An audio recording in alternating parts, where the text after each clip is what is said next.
दीपक nitrate. Okay ma'am, लिया हुआ है, लेने का मन है? इसके मेरे पास 12 हाँ लिया हुआ है 2021 से। हाँ 12 शेयर है मेरे पास 2639 पे। इसमें क्या मैं सलाह लेना चाहूंगी, होल्ड करना चाहिए या फिर लॉस पे एग्जिट लेना चाहिए? बार बार हाई पे आता है, 2500 के अराउंड हाई पे आया था अभी, बट फिर वापस वही 2100-2200 पे मूव कर रहा है। हाँ, नहीं, कई सारी केमिकल कंपनी उस लिहाज से डिसअपॉइंट कर रही हैं। दीपक नाइट्राइट, भाई सेठ साहब क्या करूं, 400 450 रुपए पर शेयर का लॉस, 2600 की खरीद है, 2200 पे खड़ा हुआ है, रखे रहूं क्या? जी आशीष जी, अगर इसका स्ट्रक्चर देखें तो स्टॉक पिछले कई दिनों से अपने 200 डेमा पे कंसोलिडेट कर रहा है। अप ट्रेंड तो नहीं है यहाँ पे, लेकिन कंसोलिडेशन जरूर नजर आता है 200 डेमा के आसपास, जो कि लगभग 2160 के लेवल्स के आसपास आता है। लेकिन स्टॉक को प्रॉब्लम आ रही है अपने 10 और 20 डेमा के ऊपर सस्टेन करने में। जब भी स्टॉक थोड़ा सा ऊपर जाता है तो एक वापस पुल बैक देखते हैं। तो मेरी सलाह ये यहाँ पे यही है कि 2160 के स्टॉप लॉस से बने रहें, एक बार इसे होल्ड करें। लॉस आपका बहुत ज्यादा है, लेकिन अगर 2160 टूटता है तो फिर यहाँ परेशानियां बढ़ेंगी, वहां पे एक डीपर करेक्शन देखेंगे। तो लेट्स होप ये कंसोलिडेशन पॉजिटिव कंसोलिडेशन ही है and it will resolve on the upside. But ये रेजोल्यूशन के लिए जरूरी है कि 2160 जो कि इसका 200 डेमा है वो उसे होल्ड करे। कंसोलिडेशन ही है, वापस चलेगा लग ये रहा है, लेट्स होप फॉर दैट। लेकिन अगर वो थ्योरी गड़बड़ा रही है तो उसके लिए 2160 का स्ट्रिक्ट स्टॉप लॉस लगाना है। अगर इसके नीचे जा रहा है तो दिक्कतें बढ़ जाएंगी स्टॉक की। होल्ड करिए आप 2160, लेकिन अपने पोजीशंस पे स्टॉप लॉस जरूर लगाइएगा मैम। स्वाति मैम, अगला सवाल कौन सा बीपीसीएल के बाद? सर अगला सवाल मेरे टाटा मोटर्स के लिए है। एक्चुअली मैंने 879 की बाइंग है और इसका क्या मतलब लॉन्ग टर्म व्यू है, तो क्या सजेशन रहेगा? और लॉन्ग टर्म मतलब क्या होता है, मतलब आपने क्या सोचा? मैं तो इसको अच्छे शेयर के रूप में ले रखी हूँ कि ये अगर मुझे जितने साल भी वेट करना पड़े मैं करूँ, क्योंकि मुझे अभी तक मैंने इससे 550 पे भी लिया था, बट 800 के आसपास मैंने प्रॉफिट भी बुक कर लिया है। फिर मुझे लगा कि नहीं, इसे लॉन्ग टर्म रखना चाहिए, तो मैंने फिर से इसमें एंट्री मारी। बहुत बढ़िया, मुनाफा बांधा था, फिर एंट्री मारी, फिर मुनाफा हो रहा है। मेरा आइडिया है लंबी अवधि के लिए रख लेने का सेठ साहब। वैसे टाटा मोटर्स थोड़ी सी सिक्लिकल स्टोरी ज्यादा है, क्योंकि इसमें वो जेएलआर का घूम जाना परफॉर्मेंस के बाद वो सब आएगा। एज ऑन डेट लगता है क्या थोड़ा सा लंबी अवधि के लिए रखे रहूं? अभी दम कम है कि नहीं स्टॉक में, ये बताओ आप। जी Ashish ji, as on date structure positive है, काफी हाई लोज बन रहे हैं। मुझे लगता है स्टॉक 1050 1025 1050 की तरफ बढ़ रहा है। लेकिन ये इंपॉर्टेंट है कि इन्होंने एक लोअर लेवल से लिया है, तो जब आप किसी स्टॉक को होल्ड करते हैं और उसमें प्रॉफिट है, तो जरूरी है एक स्टॉप लॉस को ट्रेल करना, कि आपका जो प्रॉफिट अभी तक बना वो प्रोटेक्टेड रहे। तो जब तक आप इसमें अपनी इन्वेस्टमेंट में 945 का एक स्टॉप लॉस बना के ट्रेल करें, अपनी पोजीशन को होल्ड करें। 945 के नीचे जाए तो अपना मुनाफा एक बार बांध ले, नहीं तो बने रहे। मुझे लगता है 1025 1050 इसमें आ सकता है। तो बने रहे with trailing stop loss of 945।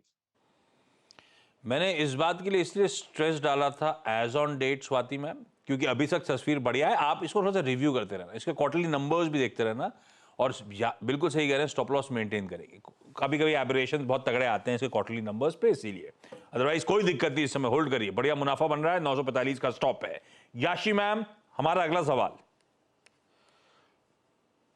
अगला सवाल मेरा AWL से है। उसमें मेरे पास 37 शेयर है 430 के रेट पर, तो उसमें क्या करना चाहिए? अदानी विल्मर। भाई सेठ साहब, ये बहुत लोगों का सवाल है। अदानी के डिफरेंट स्टॉक्स एक्यूमुलेट सबने करे थे जब पिटे थे, या कई लोग ऊपर से फंसे हुए हैं। बाकी अदानी ग्रुप के स्टॉक्स तो बहुत मीनिंगफुली बाउंस बैक कर गए। ये अदानी विल्मर उनमें से नहीं है। हाल फिलहाल थोड़ा बहुत सुधरा जरूर है, लेकिन उस तरह से मीनिंगफुल बाउंस बैक आया नहीं है। इसके हायर लेवल्स कहीं दूर के थे। अभी भी रख लूं कि नहीं रखूं? मेरी 50 रुपए की हर शेयर पे लॉस हो रहा है, 35 क्वांटिटी है। आशीष जी, इसके बारे में हमने लास्ट शो में भी बात किया था। 410 का एक रेजिस्टेंस लेवल है। स्टॉक बार बार वहां को टच 410 के लेवल्स को देखा जा रहा है, टच करके वापस रिवर्स कर जाता है। फिलहाल 200 डेमा के ऊपर होल्ड कर रहा है। मोमेंटम यहाँ पे नहीं है। 3 से 4 दिन पहले जरूर एक वॉल्यूम देखा था, उसके बाद थोड़ा साइडवेज रेंज में चला गया है। तो इसमें बने रहें, लेकिन एक स्टॉप लॉस लगा के रखें 370 के आसपास। थोड़ा सा बाउंस है तो निकलने की कोशिश करें, क्योंकि मोमेंटम नहीं है इसमें। बाउंस में एग्जिट करने के मौके ढूंढेगा, बहुत ज्यादा मोमेंटम इसमें वाकई नहीं है।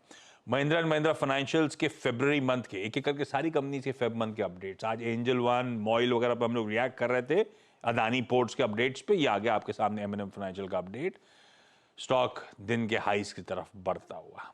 खैर क्विकली सेठ साहब, एमएनएम फाइनेंशियल एक बार चार्ट पे चेक हो जाए क्या? 2.3% मजबूत है इस समय अपडेट्स के बीच।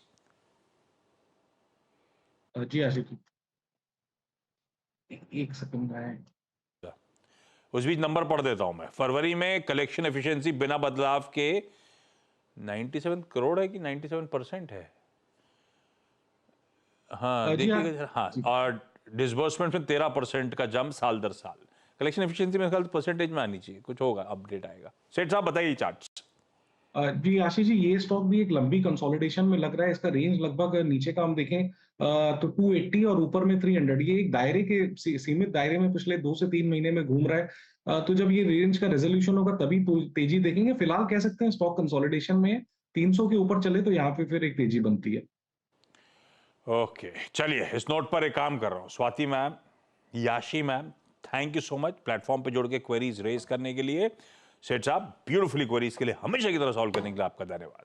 कंफर्ट के साथ मैं कहता हूं सब खुश होंगे आपके आंसर्स के साथ, सबको कंफर्ट मिला उन स्टॉक्स में। क्विकली थोड़ा सा ब्रेक ले रहा हूं, ब्रेक के उस पर जब लौटूंगा तो आज का एक quick market update, market check लेंगे। ब्रेक के बाद आपका स्वागत है। मार्केट से खैर टिकर टीम ब्यूटीफुली नीचे चला रही है। कुछ इंडिविजुअल स्टॉक्स में दो चीजों का आजकल बोलबाला है, या तो वो सरकारी हो या वो टाटा ग्रुप की हो। अब वायदा के गेनर्स देखिए आप, BHEL, NTPC जैसी सरकारी कंपनी गजब करी हुई। BHEL तो 12-13% मजबूत है। ऐसे ही टाटा ग्रुप लगातार एक्टिव है। आज भी टाटा कम्युनिकेशन, टाटा पावर जैसे स्टॉक स्क्रीन्स पर आएंगे। 3.5% का उछाल इन काउंटर्स में। तो ये वो पॉकेट्स है जो आउट परफॉर्मेंस इनकी कंटिन्यू होती है। खैर ब्रेक लेते हैं, ब्रेक के उस पार CNBC वास्ते प्रोग्रामिंग कंटिन्यू करेगी। अपन लोग सास बहू और सेंसेक्स में अब कल 12:27 पे करेंगे मुलाकात। आप लोग अपनी क्वेरीज तो तमाम प्लेटफॉर्म्स पे प्लीज भेजते रहिए। नमस्कार। बता दें कि मनी कंट्रोल पर दिए गए विचार एक्सपर्ट्स के अपने निजी विचार होते हैं। वेबसाइट या मैनेजमेंट इसके लिए उत्तरदायी नहीं है। यूजर्स को मनी कंट्रोल की सलाह है कि कोई भी निवेश निर्णय लेने से पहले सर्टिफाइड एक्सपर्ट की सलाह लें।